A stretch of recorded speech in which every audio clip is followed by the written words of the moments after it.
बाबू तैयार हो गई ना, पढ़े जाए के बाद चलो। भैया हम तैयार हो गई ने।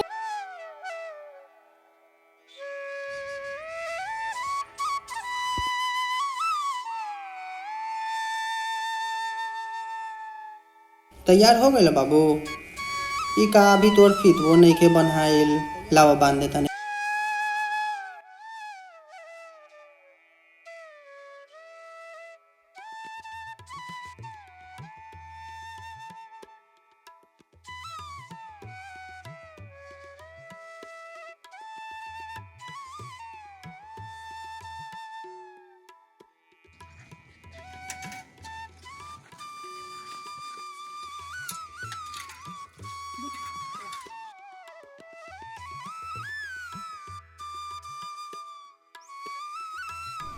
जाना तारा बाबू, मन लगा के पढ़ी हो।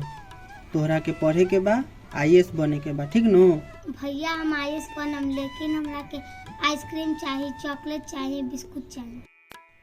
ठीक बा बाबू, तोहरा के सब मिली। मन लगा के पढ़ी हो, केहू से झगड़ा मत करी हो।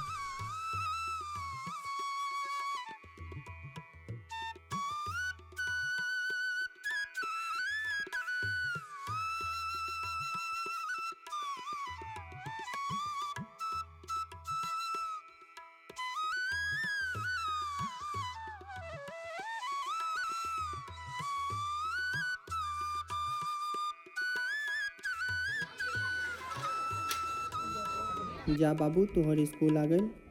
मन लगा के पढ़ी, जा। बाय बाय भैया।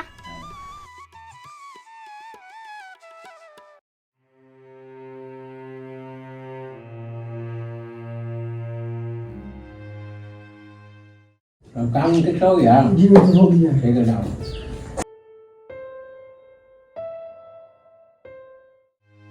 अगला कौन है?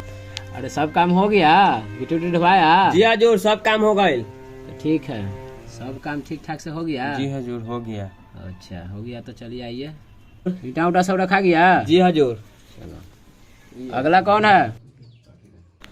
प्रणाम हुजूर। ठीक है, सब काम बोलो। जी हुजूर, सब काम हो गए हुजूर।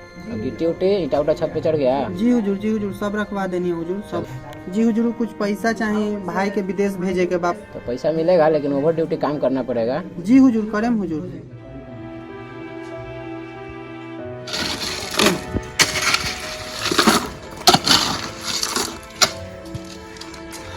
का हो चचा, बड़ा देर से काम कर रहा। ओ बुआ, थोड़ा बउआ के पढ़े ला भेजला है विदेश। बउआ के IAS बनाम हो। इतना काम करवा जा घर है।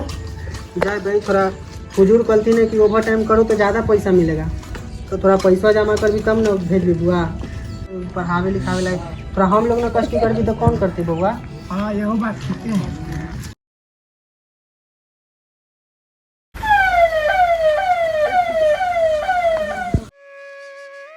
का हो चाचा, ठीक है? हाँ बउआ। सुनलुआ कि बउआ तोर IAS बन गल है। हाँ बउआ, बन गल है। सब माता रानी जगत जननी जगदम्बा ठीक हो राजा। चलो, अच्छा हो गए। चलो।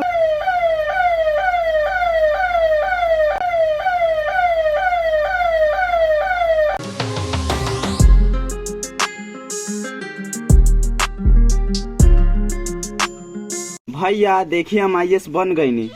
कौन बा बाबू? हम भैया, रहुआ आशीर्वाद से आज हम IAS बन गई नी। आशीर्वाद से ना बाबू, सब ऊपर वाला की कृपा बा, भगवान की कृपा बा। चलो बन गेल तो अच्छा बात। आप कुछ दिक्कत ना भइल आवे में? ना भैया, आवे में कौनो दिक्कत ना भइल। अब हमार भैया हीरो लागत आ रहे। अरे ना बाबू, ये सब बड़ बुजुर्ग में ना अच्छा लगे। ये तू ही पहिरा। ली भैया, ये कुछ पैसा बाटे, काम रही तक करेम। अभी हम जाता नहीं, हमरा के कुछ काम बाटे, फिर हम आइब। आशीर्वाद दी भैया, हम जाता नहीं। ठीक बा बाबू, अच्छा से जइहा।